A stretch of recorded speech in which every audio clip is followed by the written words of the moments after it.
یہ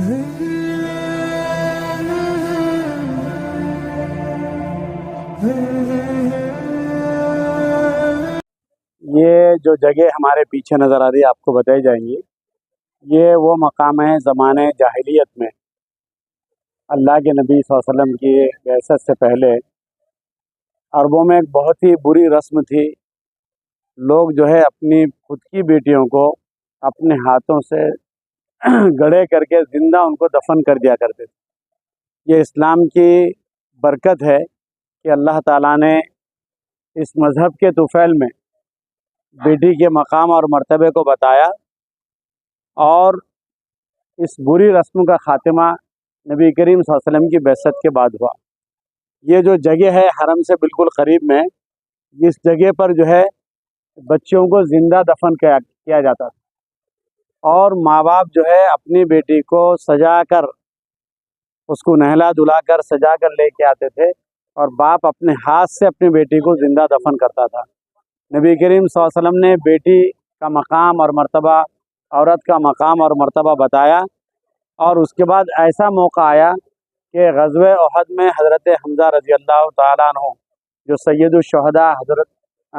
الشہداء ہیں، نبی کریم صلی اللہ علیہ وسلم کے چچا ہیں، ان کی جب شہادت ہوئی تو ان کی بیٹی کا مسئلہ آیا، تو کئی صحابہ جو ہے آگے بڑھ کر پیشکش کیے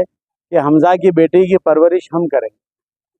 اور بیٹی کو مقام اور مرتبہ نبی کریم صلی اللہ علیہ وسلم کی بعثت کے بعد ملا ہے۔ تو یہ اسلام کی برکت ہے۔ اس جگہ کو جو ہے پوری طرح سے محفوظ رکھا گیا ہے۔ یہ کوئی بہت برکت والی جگہ نہیں ہے، لیکن ایک عبرت والی جگہ ہے کہ اسلام کے آنے سے پہلے بیٹی کے ساتھ کیسا سلوک تھا، اور اسلام کے آنے کے بعد اللہ تعالیٰ نے بیٹی کو کیا مقام اور مرتبہ دیا۔ حدیث پاک میں آتا ہے کہ اگر کسی کی ایک بیٹی ہو اور وہ اس کی پرورش کرے، اس کی تربیت کرے، پھر وہ شادی کے قابل ہو جائے تو اچھا رشتہ کرے، تو فرمایا کہ اس کے لیے جنت پکی ہے۔ کسی کے لیے دو بیٹی ہے تو اس کے لیے جنت پکی ہے، اور فرمایا کہ میں اور وہ جو ہے جنت میں ایسا رہیں۔ تو اللہ کے نبی صلی اللہ علیہ وسلم نے بیٹی کے مقام اور مرتبے کو بہت بڑھایا ہے، اور آج اسی کا نتیجہ ہے کہ لوگ اپنے بیٹوں سے زیادہ بیٹیوں سے محبت کرتے ہیں۔ فطری چیز ہے یہ۔ اللہ کے نبی صلی اللہ علیہ وسلم جو ہے اپنی بیٹیوں سے بے پناہ محبت فرماتے تھے، اور وہ برکت یہ ہے کہ دنیا کا ہر باپ جو زمانے جاہلیت میں آپ صلی اللہ علیہ وسلم کی بعثت سے پہلے اپنے ہاتھوں سے اپنی خود کی بیٹیوں کو زندہ دفن کیا کرتا تھا، اللہ کے نبی صلی اللہ علیہ وسلم کی تعلیمات آئی، قرآن کی تعلیمات آئی، اللہ کا پیغام آیا، تو اللہ تعالیٰ کے فضل و کرم سے ایسا ہوا کہ لوگ جو اپنے ہاتھوں سے بیٹیوں کو دفن کرتے تھے، وہ دوسرے کی بیٹیوں کی پرورش کرنے میں فخر محسوس کرتے تھے۔ اللہ تبارک و تعالیٰ ہمیں بھی بیٹیوں سے سچی محبت کرنے، ان کی صحیح تربیت کرنے، اور ان کے لیے صحیح رشتے کر کے ان کی فکر کرنے کی ہم سب کو توفیق عطا فرمائے۔ آمین وآخر دعوانا ان الحمدللہ رب العالمین۔ اب یہ دیکھیے ادھر کا حصہ جو ہے، یہ جو حصہ نظر آ رہا ہے نا، یہ دیکھیے، یہ جو حصہ نظر آ رہا ہے، یہ پوری جگہ وہی تھی جہاں پر آپ کو جو ہے بیٹیوں کو جو ہے عرب لوگ زندہ اپنے ہاتھوں سے دفن کیا کرتے تھے۔ نہیں وہ قبریں کچھ بھی نہیں، یہ تو اس جگہ ہے، وہ نبی کریم صلی اللہ علیہ وسلم کے دور میں اس کا خاتمہ ہو گیا تھا۔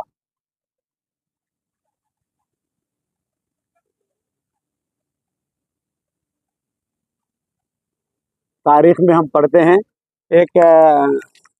صحابی نے جب ایمان لے آئے تو نبی کریم صلی اللہ علیہ وسلم کو انہوں نے اپنا واقعہ سنایا کہ میں ایمان تو لایا ہوں، لیکن مجھے رہ کر بڑی تکلیف ہوتی ہے۔ آپ نے پوچھا کہ کیا تکلیف ہوتی ہے؟ تو فرمایا کہ جب میں زمانے جاہلیت میں نے اپنی بیٹی کو اپنے ہاتھوں سے زندہ دفن کیا تھا، اور جب وہ واقعہ سنانے لگے، دردناک واقعہ، تو نبی کریم صلی اللہ علیہ وسلم کے بھی آنکھوں میں آنسو آ گئے۔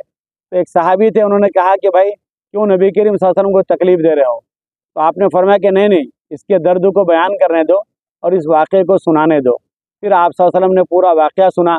بہت افسوس کیا، اور پھر ان کو توبہ اور استغفار کی تلقین کی ہے۔ اللہ تعالیٰ نے اسلام ایک ایسا پیارا مذہب دیا ہے کہ جس میں بیٹے کا، بیٹی کا، میاں بیوی کا، ماں باپ کا، بچوں کا، سب کا اپنا مقام رکھا گیا ہے، اور سب کو اپنا رتبہ دیا گیا ہے۔ اللہ تعالیٰ ہمیں اسلام پر زندہ رکھے، اور جب موت آئے تو کلمے کی ہمیں موت نصیب فرمائے۔